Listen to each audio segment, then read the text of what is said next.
Hello po guys, good morning po sa inyong lahat-lahat.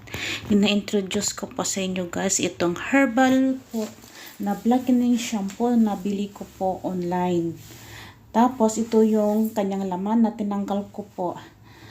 Ginagamit po ito sa buhok guys. Ayan. Blackening shampoo po ito. Irarab lang po sa ulo. Ganyan para matanggal po ang white hair. Easy lang po siya guys gagamitin. Ayan. At saka ang produkto po na ito ay gawa po sa Hong Kong. Hong Kong made po guys itong blackening shampoo na nabili ko online. Kaya itry nyo po guys, subukan nyo po ang produkto po na ito na gamitin po sa inyong mga buhok. First time ko pa po guys ang gumamit po ng produkto po na ito.